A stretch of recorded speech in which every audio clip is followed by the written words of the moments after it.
اور میں کسی ملازم کے ہاتھوں نہیں بھجوا سکتا تھا، نہ جانے وہ کیا سمجھتا، اس لیے آپ کی فائل کو آپ کی امانت کے طور پر سنبھال لیا تھا۔ شمس ایک پرسکون سانس ہوا کے سپرد کرتا ہوا بولا، مگر اب میں اس کا کیا کروں گی؟ یہ تو ایک ہے۔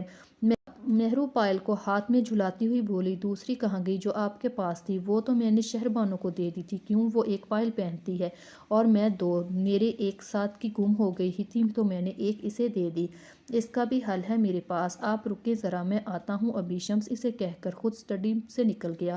کیسا حال؟ کہاں گئے ہیں آپ؟ مہرو حیران سی کھڑی سوچ رہی تھی جب شمس ویسے ہی مخملی ڈبی لیے وہاں آیا۔ یہ لیں، اس میں کیا ہے؟ مہرو حیران ہوئی، کھول کر دیکھ لیں۔ مہرو نے ہچکچاتے ہوئے ڈبیا پکڑ کر کھولی، اندر بالکل مہرو کی فائل جیسی ہی دو فائلز تھی۔ یہ؟ مہرو نے آئی برو اٹھا کر شمس کو دیکھا۔ یہ بھی میں نے تب ہی بنوائی تھی جب آپ کی فائل ملی تھی۔ میں نے سوچا تھا ہو سکتا ہے دوسری فائل بھی وہیں گر کر گم ہو گئی ہو، اس لیے یہ دو لے لی تھی، پر میں اب ان کا کیا کروں گی؟ وہ ابھی بھی کنفیوز تھی جو پہلے کرتی تھی۔ میں اب فائل نہیں پہنتی تو پھر سے پہننا شروع کر دیں، مجھے اچھا لگے گا۔ وہ سنجیدگی سے اپنی پسند بتا رہا تھا۔ مہرو نے ایک نظر شمس کی طرف دیکھا اور اس کے چہرے پر آتے انوکھے رنگوں کو دیکھ کر جلدی سے وہاں سے نکل آئی۔ یہ ان کو کیا ہو گیا اچانک؟ مجھے اچھا لگے گا۔ ہوں۔ مہرو اس کی نقل اتارتی سر جھٹک کر سیڑھیاں اتر گئی۔ شمس کے فکرے مجھے اچھا لگے نے مہرو میں بہت کچھ بدل دیا تھا۔ وہی مہرو جو ہر وقت سمپل اور گھریلو حلیوں میں رہتی تھی اب بن سنور کر رہنے لگی تھی، نہ جانے کیوں۔ خدیجہ مہرو کی اس تبدیلی پر بہت خوش تھی۔ وہ تو مہرو کو یہ کہہ کر تھک چکی تھی کہ بن سنور کر رہا کرو، مگر مہرو اچھا جی کہہ دیتی تھی مگر عمل نہیں کرتی تھی، اور اب اس کی تبدیلی پر خدیجہ بہت خوش اور مطمئن تھی۔ خوش تو شمس بھی تھا مہرو کی اس کایا پلٹ دیکھ کر، مگر فی الحال خاموشی سے صرف جج کر رہا تھا۔ کل شمس نے مہرو سے اپنے کسی دوست کے گھر جانے کا کہا تھا اور اب مہرو اسی کے لیے تیار ہو رہی تھی جب شمس کمرے میں آیا۔ مہرو فائل چیئر پر رکھے فائل کا لاک کھولنے کی کوشش کر رہی تھی، مگر لاک تھا کہ کھلنے میں نہیں آ رہا تھا۔ یہ کیا بکواس ہے، یہ کھل کیوں نہیں رہا؟ وہ اکتا کر بڑبڑائی، لائے میں کھول دیتا ہوں۔ شمس نے پاس آ کر فوراً اپنی خدمات پیش کی۔ مہرو نے خاموشی سے فائل اسے پکڑا دی تھی اور اپنی لٹوں کو کان کے پیچھے اڑوس کر دوپٹہ سیٹ کیا۔ یہ لیں، کھل گئی، میں پہنا دوں؟ چھوئے تو نہیں کسی کے پاؤں میں نے، لیکن وہ فائل باندھنے کا بولے تو سوچ سکتا ہوں۔ نہیں نہیں، میں پہن لوں گی۔ مہرو نے بکھلاتے ہوئے جلدی سے واپس فائل پکڑ لی۔ ہوں۔ شمس سر ہلاتا ڈریسنگ روم میں چلا گیا۔ چند منٹ بعد وہ گولڈن کلر کے خوبصورت سا باکس لیے واپس آیا۔ یہ سیٹ پہن لے۔ شمس نے باکس مہرو کی طرف بڑھایا۔ جو پہنا ہے وہ اچھا نہیں لگ رہا۔ اس نے تیز نظروں سے شمس کو دیکھا۔ وہ بھی اچھا ہے مگر اب یہ والا پہن لیں۔ مہرو نے مزید بحث کیے بنا سر ہلا کر باکس پکڑ کر کھولا۔ چوائس تو اچھی ہے، اس نے سوچتے ہوئے ایئر رنگز اور چین باہر نکال لی اور پہلے سے پہنا سیٹ اتارنے لگی۔ شمس آئینے میں نظر آتے اس کے سراپے کو نظروں کے اثار میں لیے کھڑا تھا۔ مہرو اس کی ٹکٹکی باندھنے پر تھوڑا کنفیوز ہوئی، مگر جلدی جلدی کر اس نے شمس کا دیا ہوا سیٹ پہنا اور پیچھے پلٹی۔ اچھی لگ رہی ہیں۔ انتہائی سنجیدہ تاثرات سے تعریف کی گئی۔ میں جانتی ہوں، مہرو کھٹک سے جواب مارتی اپنا پاؤچ اور چادر لے کر باہر نکل گئی۔ وہ مسکرانا تو گناہ سمجھتا ہے یہ شخص۔ وہ بڑبڑائی، حدید اور دبا کے کمرے کی طرف بڑھ گئی۔ شمس اس کے جواب پر مسکرا کر سر جھٹکتا پیچھے باہر آ گیا۔ ارے واہ بھابی، آپ تو پہچانی نہیں جا رہی۔ ہیر نے مہرو کے سامنے آ کر اس کی بلائی لی۔ آپ مہرو ہی ہیں نا، یا میں کسی غلط جگہ آ گئی ہوں؟ بلا وجہ مکھن مت لگاؤ بدتمیز۔ مہرو کے ہونٹوں پر شرمیلی سی مسکراہٹ ابھری۔ واہ واہ، ماشاءاللہ، کیا شرمیلی ہنسی ہے۔ لالا دیکھیں گے تو فوراً لٹو۔ کیا دیکھیں گے لالا؟ شمس نے اندر داخل ہو کر ہیر کی آدھی بات پکڑی بھابی کو۔ ہیر کی بات پر مہرو نے اس کی کمر پر مکہ جڑا۔ شمس مسکرا کر سامنے موجود صوفے پر بیٹھا اور مہرو کو نظروں میں لیا، جو ہلکے پنک کلر کے ڈریس کے ساتھ میچنگ لپسٹک اور چوڑیاں پہنے جھجکتی ہوئی نکھری اور پیاری لگ رہی تھی۔ میں چائے لاتی ہوں۔ مہرو کنفیوز ہوتی جلدی سے کھڑی ہوئی۔ کوئی چائے وائے نہیں پینی ابھی، آرام سے بیٹھیں۔ ہیر نے اسے پکڑ کر پھر سے بٹھا دیا۔ اور تم سناؤ، کب آئی؟ گھر میں سب کیسے ہیں؟ شمس نے ٹانگ پہ ٹانگ چڑھا کر ہیر سے پوچھا۔ میں کچھ دیر پہلے آئی ہوں، گھر میں سب ٹھیک ہیں۔ آپ سنائیں، کیا چل رہا ہے آج کل؟ ہیر نے شرارتی انداز میں آنکھوں کو گھمایا اور ساتھ مہرو کی چٹکی لی۔ شمس اس کی حرکت پر مسکرا دیا، جبکہ مہرو اسے گھور کر کھڑی ہوگی۔ میں ابھی آتی ہوں۔ ارے نہیں بھابی، بیٹھیں، ابھی تو میں آئی ہوں وہ بھی تھوڑی دیر کے لیے، شام تک چلی جاؤں گی۔ وہ آنکھیں پٹپٹا کر معصومیت سے بولی۔ شام تک تو ہو نا یہاں، مہرو دانت پیس کر کہتی ہاتھ چھڑوا کر باہر نکل گئی۔ وہ جانتی تھی ہیر شمس کی وجہ سے جان بوجھ کر اسے تنگ کر رہی تھی۔ ہیر مسکراتی ہوئی اٹھ کر شمس کے ساتھ آ کر بیٹھی۔ بڑے دانت نکل رہے ہیں لالا، خیریت؟ اس نے شمس کی مسکراہٹ پر چھیڑا۔ بالکل۔ وہ بھی پھر سے مسکرایا۔ بھابھی کو بتا دیا کیا ہوں؟ او ہوں، شمس نے نفی میں سر ہلایا۔ تو بھابھی میں یہ تبدیلی کب آئی؟ پوچھ لیتی، تمہاری تو کافی دوستی ہے ان سے۔ کب بتائیں گے لالا؟ وہ سنجیدہ ہوئی۔ بتا دوں گا، جلدی کیا ہے؟ جلدی وہ محترم آپ کے نکاح کو 5 ماہ ہونے والے ہیں۔ ہیر ناک پھیلا کر بولی۔ بتا دوں گا، تم فکر مت کرو مائی سویٹ ڈال۔ شمس نے مسکرا کر اس کے پھولے ناک کو کھینچا۔ لالا مزید وقت ضائع مت کرے، اتنے سال کافی نہیں ہے کیا؟ کہا نا بتا دوں گا، اب چھوڑو اس بات کو۔ یہ بتاؤ یشیپ کیسا ہے؟ ٹھیک ہے، آج کل الیکشن کا بھوت سوار ہے ان پر۔ وہ برا سا منہ بنا کر بولی۔ الیکشن؟ ہوں، کہہ رہے ہیں اس بار اپنے علاقے سے الیکشن لڑیں گے۔ بابا نے بھی روکا تھا، میں نے بھی، مگر وہ یشیپ افریدی ہی کیا جو کسی کی مان جائے۔ وہ چڑی۔ شمس اس کے چڑھنے پر مسکرا دیا۔ چلے کر لینے دو اسے شوق پورا، ایک بار میں ہی عقل آ جائے گی تمہارے نالائق شوہر کو۔ او میرا نالائق شوہر؟ ہیر کو صدمہ ہوا۔ ہاں، تمہارا نالائق شوہر۔ شمس نے مسکراہٹ دبا کر کھڑا ہوا۔ آپ کو پتہ ہے یشیپ لندن کے ڈگری ہولڈر ہے۔ ایسی ڈگری کا کیا فائدہ جب بندہ عقل سے پائیدل ہو؟ لالا، ہیر کے چیخنے پر وہ قہقہ لگاتا حال سے نکل گیا۔ کہہ تو ویسے ٹھیک ہی رہے ہیں۔ ہیر یشیپ کے چہرے کو تصور میں لا کر مسکرا کر سوچتی اماں کے کمرے کی طرف چلی گئی۔ مہرو عشاء کی نماز پڑھ رہی تھی جب کمرے میں شمس داخل ہوا۔ ایک نظر مہرو کو دیکھ کر وہ چینج کرنے چل دیا۔ مہرو آخری رکعتوں میں تھی جب وہ چینج کر کر واپس آیا اور بیڈ کے پاس پڑے صوفے پر بیٹھ کر مہرو کی پشت کو محبت سے دیکھنے لگا۔ حسرت سے دیکھتے ہیں ماضی کو، اس طرح جیسے کہ لوٹ آئیں گے وہ دن جو گزر گئے۔ مہرو نے آخری سلام پھیرا اور تسبیح پڑھنے لگی اور شمس کی طرف منہ کیے بغیر اس کی نظریں خود پر ٹکی محسوس کر رہی تھی۔ اب تو ایسا اکثر ہونے لگا تھا۔ شمس اس کو ٹکٹکی باندھے دیکھتا۔ شروع میں تو جب کبھی ایسا ہوتا تو مہرو کو دیکھتے پا کر شمس اپنی نگاہیں فوراً چکا لیتا تھا، مگر اب مہرو کے دیکھنے پر بھی وہ بنا شرمندہ ہوئے اسے دیکھتا رہتا۔ مجبوراً مہرو کو ہی کنفیوز ہو کر ادھر ادھر ہو جاتی۔ یہ نہیں تھا کہ مہرو کو اس کی نظروں سے الجھن ہوتی تھی، مگر وہ شمس کے اس طرح تسلسل سے دیکھنے پر ٹھٹک ضرور جاتی تھی، یوں جیسے شمس کی نظروں میں ایسا کچھ خاص ہو۔ پر مہرو ہر دفعہ اسے اپنا وہم سمجھ کر جھٹلا دیتی۔ تسبیح کرنے کے بعد اس نے ہاتھ اٹھائے اور دعا مانگی۔ شمس ابھی بھی بنا پلکیں جھپکائے اسے دیکھ رہا تھا۔ مہرو نے دعا کے بعد ہاتھ چہرے پر پھیرے، جائے نماز تہہ لگا کر رکھا اور اپنے وہم کو یقین میں بدلنے کا فیصلہ کرتی شمس کی طرف چلی آئی۔ یشیپ پلیز مان جائے نا۔ ہیر نے یشیپ کے سامنے بکھری فائلوں کو اٹھا کر اس کی پہنچ سے دور کیا۔ ہیر پلیز، اب کچھ نہیں ہو سکتا، میرا اتنا پیسہ لگ چکا ہے، اب تمہارے کہے میں آ کر سارا پیسہ ڈبو دوں؟ یشیپ ہر روز کی اس کی بحث سے تنگ آ چکا تھا، جس میں ہیر اسے الیکشن سے ڈراپ آؤٹ کرنے پر اکسا رہی تھی۔ پیسہ مجھ سے زیادہ اہم ہے، وہ روحانسی ہوئی۔ میں ایموشنل بلیک میلنگ میں نہیں آنے والا۔ یشیپ نے ہاتھ اٹھائے۔ خان پلیز میری خاطر، کہا نا نہیں، مطلب پیسہ زیادہ ضروری ہے مجھ سے آپ کے نزدیک؟ میں بکواس کر رہی ہوں اتنے دن سے؟ کم آن ہیر، آخر تمہیں میرے الیکشن لڑنے سے کیا مسئلہ؟ مجھے پولیٹیشین پسند نہیں۔ وہ ناک چڑھا کر بولی۔ وہ کیوں؟ یشیپ نے مسکراہٹ دبا کر پوچھا۔ کیونکہ وہ کرپٹ ہوتے ہیں، وہ معصومیت سے بولی۔ مگر میں تو نہیں نا کرپٹ، تو ہو جائیں گے، سارے سیاست میں آئیں گے۔ مجھے پسند نہیں۔ یشیپ ختم کر دینا یہ قصہ، کیا ضروری ہے ہم روز اس بات پر بحث کریں؟ کر دیا ختم۔ اور کچھ؟ یشیپ نے سگریٹ اور لائٹر اٹھایا۔ میں سیریس ہوں محترم۔ ہیر نے دانت رگڑے۔ میں بھی سیریس ہوں محترمہ، میرے سر کی قسم کھائے، ہر چھوٹی بڑی بات پر اپنا سر کیوں بیچ میں لے آتی ہو اور پھر زبردستی اس کی قسم بھی اٹھواتی ہو؟ ہیر یشیپ کی اس عادت سے بخوبی آگاہ تھا، اس لیے چڑھ کر بولا، کیونکہ آپ کا کیا بھروسہ زبانی کلامی بات پر مکر جائیں؟ اس نے کندھے اکچائے۔ اور اگر میں قسم سے بھی مکر جاؤں تو؟ نہیں، میں جانتی ہوں آپ میرے سر کی قسم سے کبھی نہیں مکریں گے، چاہے کچھ بھی ہو جائے۔ یشیپ اس کے پریقین انداز پر مسکرا دیا۔ اور پھر کھائیں قسم۔ ہیر نے اس کا ہاتھ تھام کر اپنے سر پر رکھا۔ تمہاری قسم، پورا کہیں۔ ہیر تمہاری قسم، میں الیکشن میں حصہ نہیں لوں گا، پیسے کی مجھے پرواہ نہیں، اور اگر کسی کے کہے میں آ کر مکر جاؤں تو ہیر کا مرا ہوا منہ دیکھوں۔ یشیپ مسکراتے ہوئے حلف نامہ سن رہا تھا، اس کی آخری بات پر مسکراہٹ رو کر سیریس ہوا۔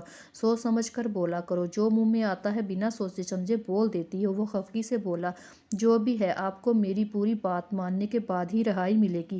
یشیپ نے اس کا اٹل انداز دیکھ کر آخری بات چھوڑ کر باقی حلف نامہ مکمل کیا اور ہاتھ اٹھا کر اٹھ گیا جسے ہیر نے اس کا بازو دبوچ کر قید کر رکھا تھا۔ بہت برے ہیں آپ، وہ خفا خفا سی بولی۔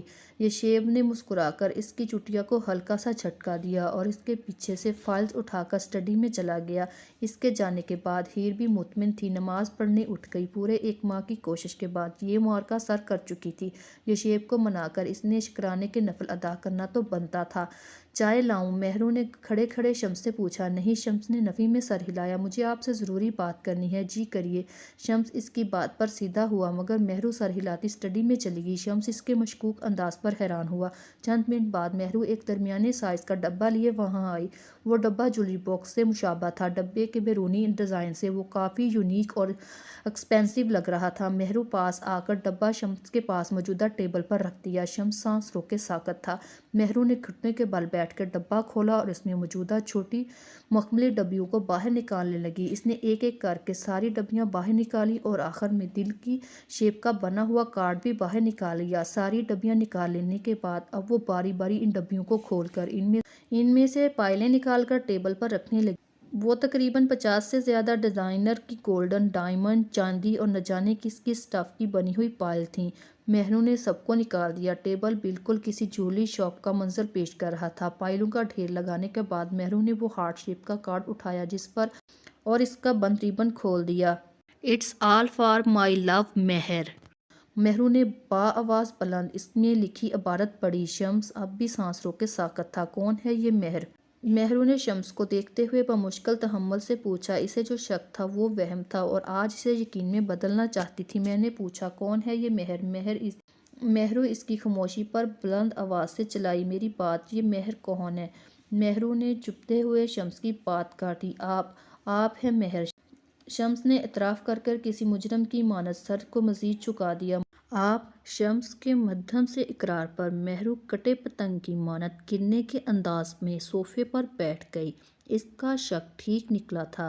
کیا، کب، کیسے، کہاں؟ ایسے بہت سارے سوالات مہرو کے ارد گرد ہلچل مچا رہے تھے مگر وہ اس انکشاف پر دنگ سی بیٹھی تھی۔ یہ کیا کہہ دیا تھا شمس نے؟ 9-10 سال پہلے اس کی پائل شمس کو ملی تھی تو کیا یہ شخص تب سے؟ اوف، اتنے سال! اس سے آگے مہرو سوچ نہیں پائی۔ وہ پوچھنا چاہ رہی تھی مگر الفاظ زبان کا ساتھ نہیں دے رہے تھے۔ دوسری طرف شمس سر جھکائے اپنے پاؤں کے انگوٹھے کو محبت سے تکے جا رہا تھا۔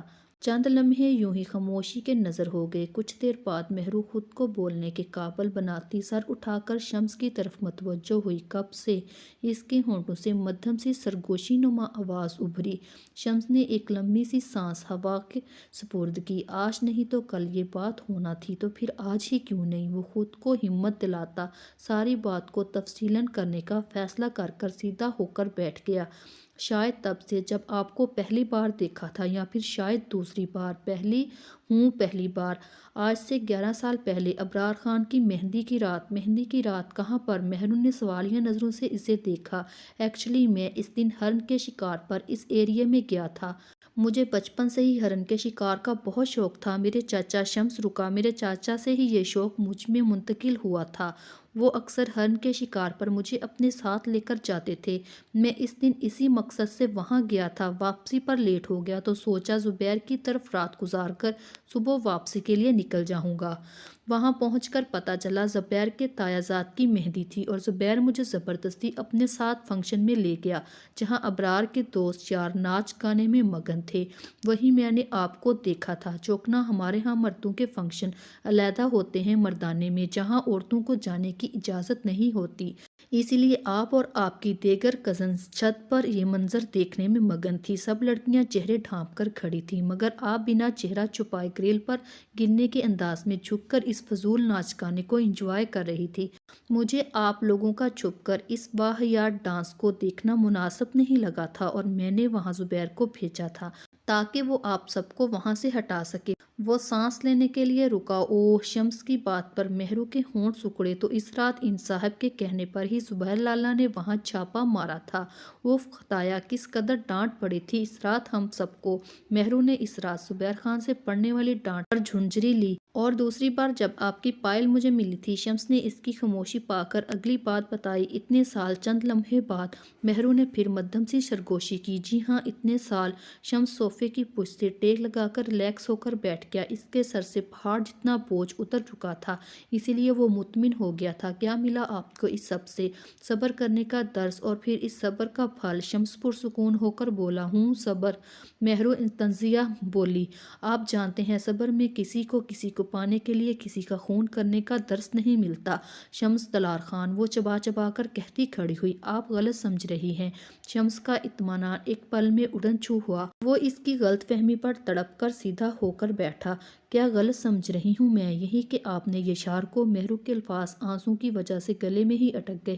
فار گاڈ سیک مہرو، آپ میری محبت ہی جتنی جو میں آپ کو پانے کے لیے اتنا گھٹیا فعل انجام دیتا۔ پھر کیوں کیا آپ نے صبر؟ جب محبت کی تھی تو خاموش کیوں رہے؟ بولے کیوں کیا صبر آپ نے؟ مہرو نے سامنے آ کر شمس کا گریباں دبوچا۔ کیونکہ میری قسمت میں صبر کرنا لکھ دیا گیا تھا۔ اگر میرے بس میں ہوتا تو میں آپ کو آج سے 9 سال پہلے ہی پا چکا ہوتا۔ تب چشمت خان، مہرو کے بابا نے میرے منہ پر تماچا مارا تھا یہ کہہ کر کہ میں اس کی اکلوتی بیٹی کے قابل نہیں۔ وہ گریباں پر موجود مہرو کے ہاتھ تھامتا ضبط سے بولا۔ شمس کے اس انکشاف پر مہرو کے ہاتھ اس کے گریباں پر پھسلتے ہوئے پہلو میں آ گرے۔ کیا کہا تھا شمس بابا نے؟ وہ بے یقین تھی۔ شمس نے مہرو کی خون کی نچڑتی شکل دیکھی۔ اسے لگا کہ وہ ابھی زمین بوس ہو جائے گی۔ اس نے مہرو کو سہارا دیا اور اس کے ساکت وجود کو اپنے ساتھ لگا کر بیڈ تک لایا۔ مہرو کو بیڈ پر بٹھا کر شمس نے پاس پڑے جگ سے پانی کا گلاس بھرا اور گلاس اس کی طرف بڑھایا۔ مہرو نے سوالیہ نظریں اٹھائیں، یوں جیسے کہہ رہی ہو میں اس گلاس کا کیا کروں؟ شمس نے اس کی حالت دیکھتے ہوئے خود ہی گلاس اس کے ہونٹوں کو لگا دیا۔ مہرو نے چند گھونٹ پینے کے بعد شمس کا ہاتھ پیچھے کیا۔ آپ آرام کریں، پھر بات ہوگی، وہ کہہ کر پلٹا ہی تھا۔ اس کا ہاتھ مہرو کی گرفت میں آ چکا تھا۔ شمس نے مڑ کر اسے دیکھا۔ ابھی بتائیں مجھے سب۔ اس کے لب پھڑپھڑائے۔ آپ کی طبیعت؟ میں ٹھیک ہوں مہرو کہہ کر شمس کا ہاتھ چھوڑ دیا۔ ہوں۔ شمس نے سر ہلا کر کچھ فاصلے پر پڑی چیئر گھسیٹ لایا۔ وہ دونوں اس وقت آمنے سامنے تھے۔ مہرو بیڈ پر پاؤں لٹکا کر بیٹھی تھی جبکہ شمس اس کے سامنے چیئر پر بیٹھا تھا۔ یونیورسٹی مکمل ہونے کے بعد مجھے کسی جاب کی تلاش کرنا تھی۔ چوکنوں میں اکلوتا بیٹا تھا، لہٰذا بابا کا جو کچھ بھی تھا وہ میرا تھا اور مجھے ان کا ایکسپورٹ کا بزنس سنبھالنا تھا۔ اس کے علاوہ زمینیں بھی تھیں جن کی دیکھ بھال کے لیے مزارے موجود تھے، مگر ان لوگوں کو لک آفٹر مجھے ہی کرنا تھا، لہٰذا میں نے MBA مکمل کرنے کے چند ماہ بعد ہی خود کو بزنس میں ایڈجسٹ کر لیا تھا۔ انہی دنوں اماں کو میرے سر پر صحرا سجانے کا خیال آیا اور وہ صحرا میری پسند سے میری مرضی سے سجانا چاہتی تھی۔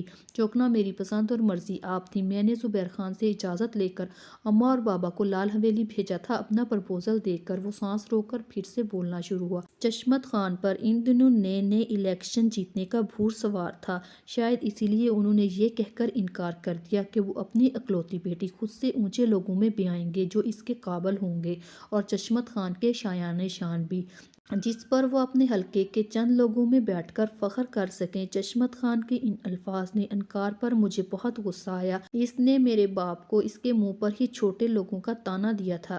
اگر ان کے سامنے دولت کے معیار سے کوئی چھوٹا بڑا ہوتا تو پھر وہ غلط تھے۔ کیا نہیں تھا ہمارے پاس زمینیں، حویلی، گاڑی، فیکٹری، اور ایسا کیا ہونا چاہیے تھا جو ہمیں ان سے اونچا بنا دیتا؟ شمس تنزیہ ہنسا۔ میں اس بات کا جواب لینے چشمت خان کے پاس جانا چاہتا تھا، مگر بابا نے مجھے ایسے کرنے سے روک دیا۔ ان کا کہنا تھا کہ پہلی بار انسان عزت سے مانگتا ہے، اگر مل جائے تو فخر سے وصول کرتا ہے، مگر دوسری بار مانگنے سے ملنے والی چیز پر فخر نہیں کیا جا سکتا، بلکہ وہ بھیک مانگنے کے مترادف ہوتی ہے، اور ہم اتنے گرے پڑے نہیں کسی سے بھیک وصول کریں۔ بابا کی بات میرے دل کو لگی تھی۔ میں نے آپ سے محبت کی تھی اور میں اپنی عزت اور محبت کی خاطر جھک تو سکتا تھا، مگر جھک کر عزت اور محبت نہیں مانگنا چاہتا تھا، کیونکہ میں آپ کو پورے فخر سے اپنی زندگی میں شامل کرنے کا خواہش مند تھا، اسی لیے خاموش ہو گیا۔ زبیر خان نے مجھ سے اس انکار پر معذرت کی تھی۔ ہم اچھے دوست تھے اور اچھے دوست ہی رہنا چاہتے تھے، مگر پھر بھی وقت کی گرد بہت سارے اچھے رشتوں پر اپنی گرد ڈال جاتی ہے۔ یوں میرا اور زبیر کا رابطہ بھی فون کالز پر مشتمل ہو گیا۔ کئی مہینوں بعد ہم فون پر ایک دوسرے کی خیریت معلوم کر لیتے، اور انہی فون کال میں مجھے آپ کی یشار خان افریدی سے شادی کا پتہ چلا۔ شمس اس وقت کی اذیت کو یاد کر کر خاموش ہوا۔ چند منٹ بعد وہ خود کو کمپوز کرتا ہوا پھر سے بولنے کے قابل ہوا۔ اس دن کے بعد میری طرف سے ان فون کال کا رابطہ بھی ختم ہو گیا تھا۔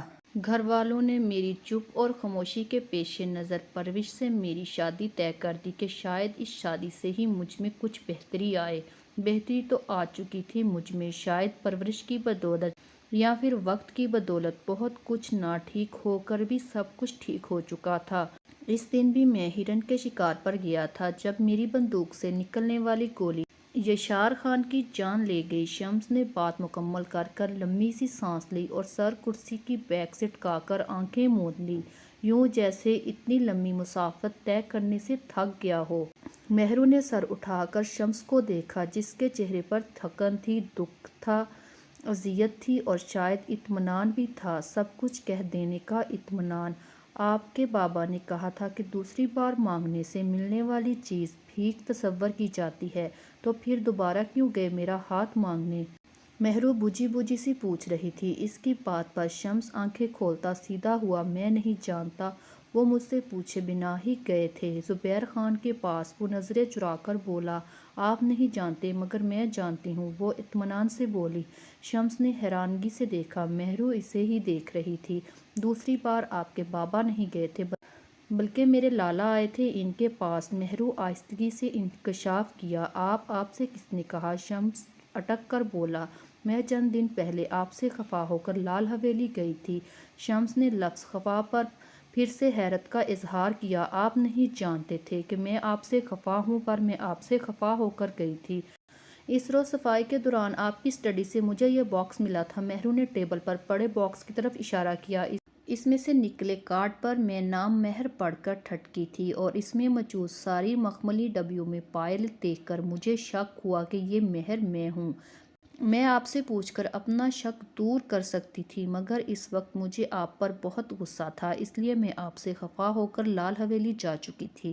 وہیں میں نے زبیر لالا اور اماں کی باتیں سن لی تھی۔ مہرو بات کرتے ہوئے انگلی سے پھر اپنی ہتھیلی پر مختلف لائنیں کھینچنے لگی۔ اماں کو میرے آپ کے ساتھ خوش نہ ہونے کا خدشہ تھا۔ ان کے خدشے کے جواب میں لالا نے کہا کہ مجھے شمس پر پورا یقین ہے کہ وہ مہرو کو خوش رکھے گا، اس لیے تو میں اس کے بابا دلار خان کے پاس گیا تب نہ سہی اب تو شمس اور مہرو کی شادی ہو سکتی ہے۔ اس کا ظرف بلند تھا جو وہ اپنی بیگم کے ساتھ میرے کہنے پر شمس کا رشتہ لے آئے تھے۔ یہ بات سن کر میں الٹے قدموں پلٹ آئی، اپنے کمرے میں نہیں بلکہ واپس یہاں آپ کی حویلی میں، کیونکہ اب میں لالا سے خفا تھی کہ انہوں نے مجھے بوجھ سمجھ کر پھینکنے کی بات کی، مگر میں یہ نہیں جانتی تھی کہ انہوں نے خود سے ایسا کیوں کیا۔ مگر اب شمس نے اسے بات جاری رکھنے پر اکسایا۔ کچھ نہیں، اس نے صفی میں سر ہلایا۔ آپ کو برا لگا یہ سب سن کے کہ میں آپ سے؟ پتہ نہیں۔ وہ شمس کی بات مکمل ہونے سے پہلے ہی کاٹ کر کھڑی ہوئی۔ کیا ہوا؟ سامنے سے ہٹیں۔ مہرو آپ اب بھی خفا ہیں مجھ سے؟ کیا نہیں ہونا چاہیے؟ الٹا سوال ہوا۔ پر اب کیوں؟ میں آپ کو ساری بات بتا چکا ہوں، میں ساری بات سن کر ہی خفا ہوئی ہوں۔ وہ منہ پھیلا کر خفگی سے بولی۔ شمس اس کے پھولے ہوئے منہ کو دیکھ کر مسکرا دیا۔ کیا ہوا؟ مہرو نے حیرت سے اس کی مسکراہٹ دیکھی۔ میں آپ سے بہت محبت کرتا ہوں مہر۔ شمس نے مسکراہٹ دبا کر محبت کا اظہار کیا۔ سامنے سے ہٹیں آپ۔ وہ شمس کی نظروں سے کنفیوز ہوئی۔ میری محبت کا جواب اس طرح دیں گی کیا؟ وہ حیران تھا مہرو کے چہرے پر نو لفٹ کے تاثرات دیکھ کر۔ میں آپ سے محبت نہیں کرتی، وہ آہستگی سے بولی۔ تو مجھے اجازت دیں کرنے کی، میں آپ کو بھی سکھا دوں گا۔ مہرو نے ناراضگی سے اسے دیکھا، چہرے پر ہلکی سی مسکراہٹ سجائے آنکھوں میں شرارت اور محبت لیے وہ اسے دیکھ رہا تھا۔ مہرو نظریں جھکا کر نیچے دیکھنے لگی۔ مہر کیا ہم گزری باتوں کو بھلا کر نئی زندگی کی شروعات نہیں کر سکتے؟ وہ مہرو کو مہرو کی بجائے مہر کہہ کر بات کر رہا تھا۔ آپ نے مجھے معاف نہیں کیا، اب تک کر چکی ہوں، تو پھر یہ دوری کیوں؟ آپ کی وجہ سے میری؟ وہ حیران ہوا۔ مہرو نے سر ہلایا۔ وہ کیسے؟ اگر آپ پہلے بتاتے تھے کہ آپ مجھ سے محبت کرتے ہیں تو؟ مہرو نے زبان دانتوں تلے دبا کر خفگی سے شمس کو دیکھا۔ مجھے تم سے شکایت ہے، تم نے زندگی بھر مجھ کو خبر یہ نہ ہونے دی تمہیں مجھ سے محبت ہے۔ اس کی خفا نظریں شمس سے شکایتیں کر رہی تھی۔ میں آپ سے کیا کرتا ہوں؟ شمس نے اس کی بات پر محظوظ ہو کر پوچھا۔ پلیز مجھے جانے دیں شمس، وہ ممنائی۔ پھر سے کہو کیا؟ شمس، اپنا نام تمہارے منہ سے سن کر بہت اچھا لگا مجھے۔ بہت سال پہلے یہ خواہش تھی کہ تم مجھے میری ہو کر اس طرح پکارو۔ شمس ایک دم سے فاصلہ مٹاتا آپ سے تم پر آ چکا تھا۔ مہرو نے شرما کر پاس سے نکلنا چاہا مگر شمس نے بازو بازو پھیلا کر راستہ روک لیا۔ کیا ہے آپ کو محبت؟ وہ محبت سے بولا۔ تو میں کیا کروں محبت؟ شمس کے جواب اور نظروں پر گھبرا کر مہرو اسے کے پیچھے دھکیلتی دروازے کی طرف بھاگی۔ مہر رکو، بات سنو میری، شمس پکارتا اس کے پیچھے باہر آیا۔ مہرو اس کے باہر نکلنے پر دل پر ہاتھ رکھتی قریبی پلر کی اوڑ میں ہو گئی۔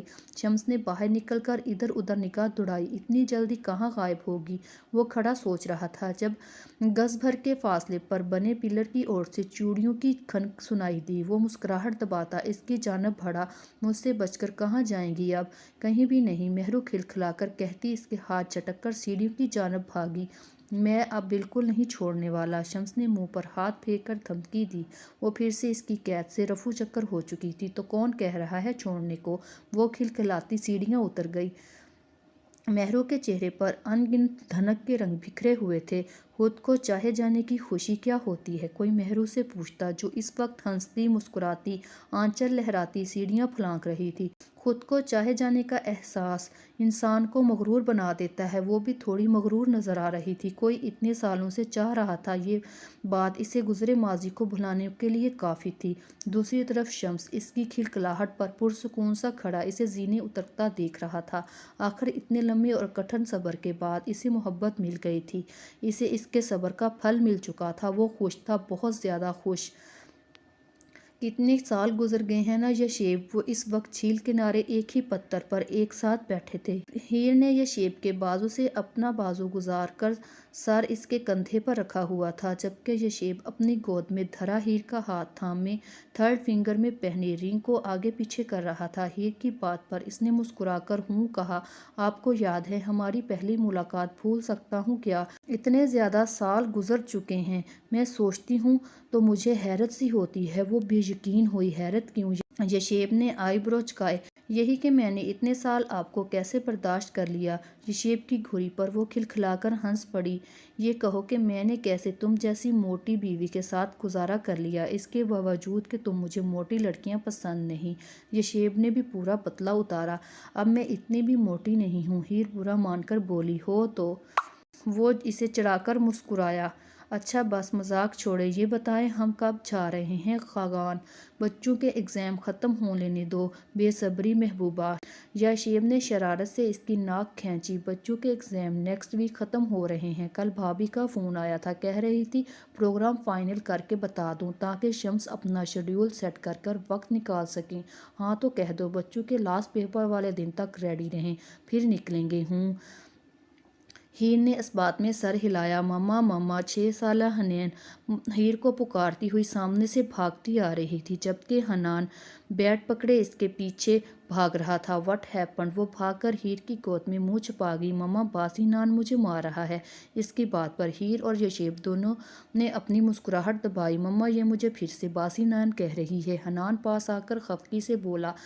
حنین کو یہ سب ہنی کہتے تھے، جبکہ حنان کا نک نام بھی یہی بنتا تھا، مگر سب اسے حنان ہی کہتے، جس پر وہ اکثر چڑ جاتا، کیونکہ اسے لگتا تھا ہنی لفظ حنین کی بجائے اس پر زیادہ جچتا ہے، اور محترمہ حنین صاحبہ اس بات پر اسے باسی نان کہہ کر مزید ٹارچر کرتی تھیں۔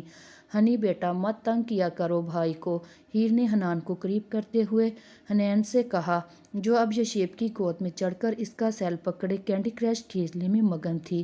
یہ ہے ہی باسی نان جیسا، گال دیکھیں کیسے پھولے ہوئے ہیں، یوں جیسے نان پھٹنے والا ہو۔ حنین، ہیر نے تنبیہ کی، جبکہ یشیب نے سزا کے طور پر سر لے کر اس کی پہنچ سے دور کر دیا۔ بابا بابا پلیز پلیز سیل دیں، مجھے گیم کھیلنی ہے، وہ بے قراری سے بولی۔ پہلے حنان کو سوری بولو۔ یشیب کی بات پر حنان کا بجھا ہوا چہرہ کھل اٹھا۔ حنین میڈم سوری کریں گی مجھ سے؟ وہ بھی گردن اکڑا کر کھڑا ہوا۔ ہیر مسکراہٹ روک کر اس کے ایکسپریشن دیکھ رہی تھی۔ حنین نے برا سا منہ بنا کر حنان کو سوری کرنے کی بجائے سوری پھینکا کھٹک سے عین کے منہ پر۔ It's okay.